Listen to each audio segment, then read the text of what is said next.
This game really like shows how much the Metroids are a threat. I don't think the original Metroid gets that across as well. I think they kind of come across as like another enemy, like a higher level enemy, because they show up at the end of the game.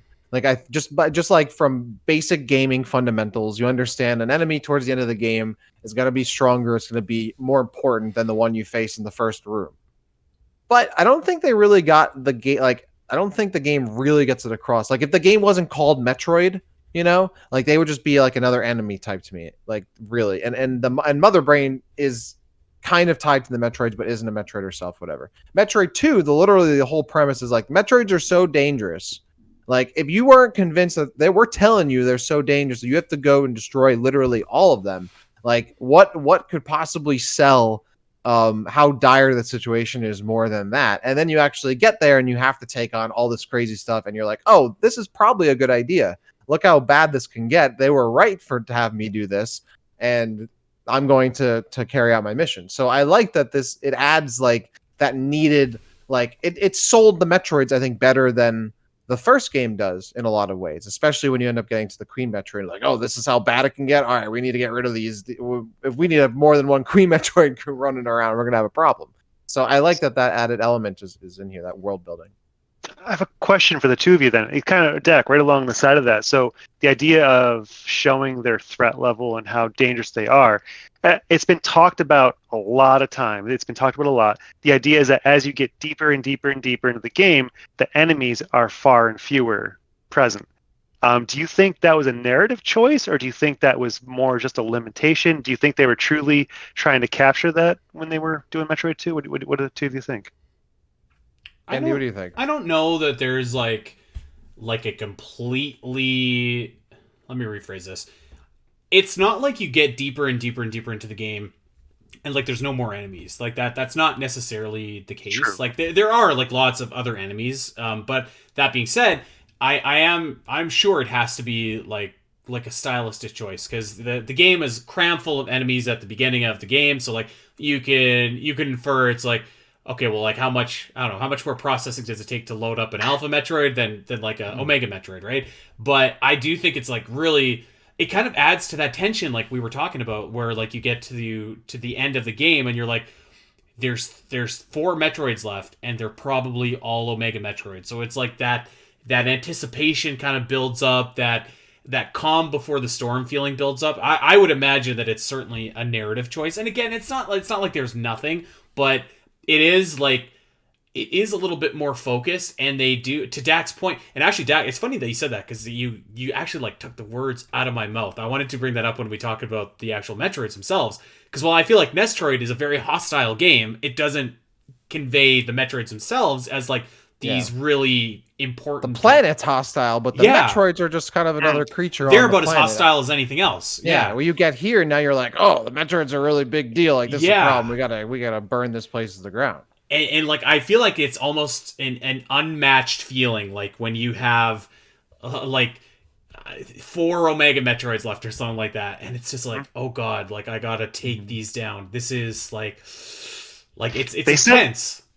They set it up well, because you get to that last area, and there are some enemies. There's not many, but there's 3 of them, right? There's those 3. It's right before it's the final before the Queen, right? And there's these 3 Omegas, and it's so, the music kicks up too. There's some I know we haven't gotten to music yet, but like it's very ominous music kicking off, and you got the 3 Omegas, and you just gotta hunt them out, and it's like, oh boy. My second part to that answer, and I don't mean to run away with the question, Dak, but like I think that like when you get to the point where there's 1 Metroid left, right? And we all know what that 1 Metroid left is, and then all of a sudden it's like, boom, the counter starts going up and up and up, and like there's all these larva Metroids. That's an incredible moment. Like I actually think that's like just an absolutely incredible bit of storytelling through gameplay that this Game Boy game is doing in 1991. So So that leads me to even more so to believe, like, yeah, this is absolutely a narrative choice, because that was a really cool narrative moment in the game that's telling you a story about, like,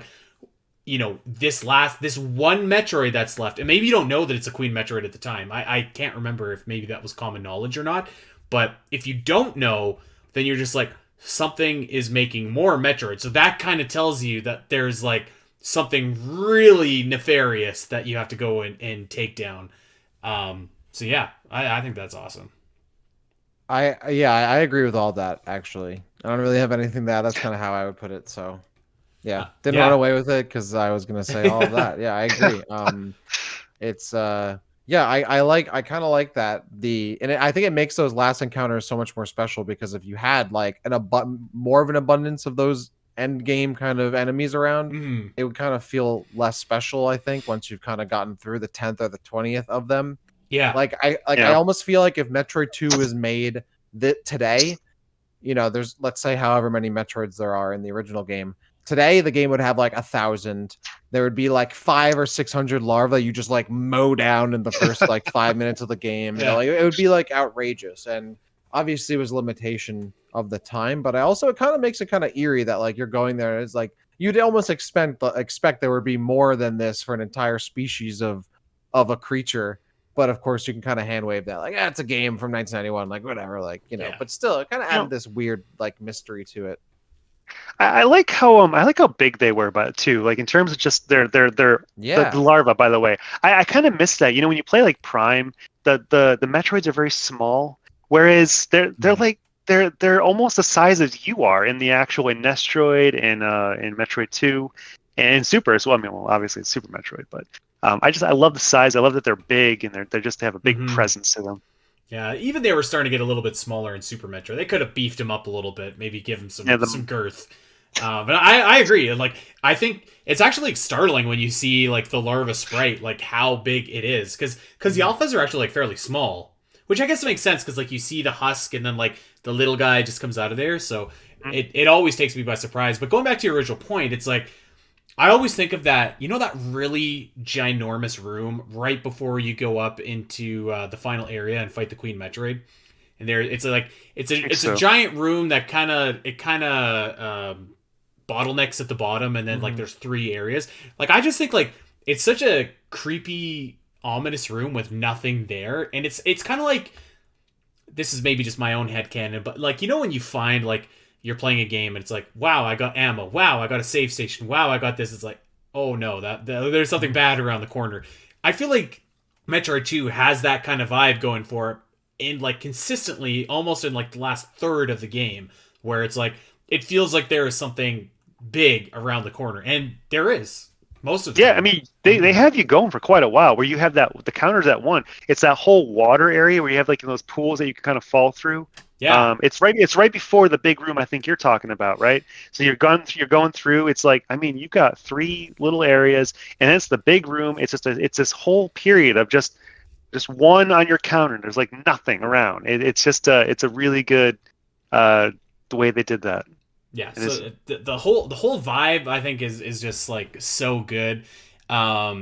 In like I like listen, I really love what Samus Returns did with those Metroids. Like I think Samus Returns feels like very hostile as well, and like those Metroids feel like they feel dangerous, but in a different way. Like they feel like just big, strong, nasty, where these ones feel creepy, like they could like kill you in the dark or something like that, right? Like it's action packed. It is the aliens to Alien Samus Returns to yeah, that's not a Metroid bad 2, right? comparison. It's the Yeah. action packed version. Which is funny because I feel like Metroid 2 is kind of meant to be the aliens to Yeah. Metroid Alien, so It's true, right? and Actually, that's a good, yeah. And it is so in a it lot of goes over. ways. And it is absolutely, yeah. But that's a good point with Samus Returns. I feel like with Samus Returns, it's more like I don't know, like Metroid 2 feels like it has the claustrophobia. It almost feels more horror-ish because you're not able to fight as like easily as you can with like a modern game where I'm like, oh, I'm able to run around and counter and melee, but slide around, but in Metroid 2 I can't even shoot diagonally.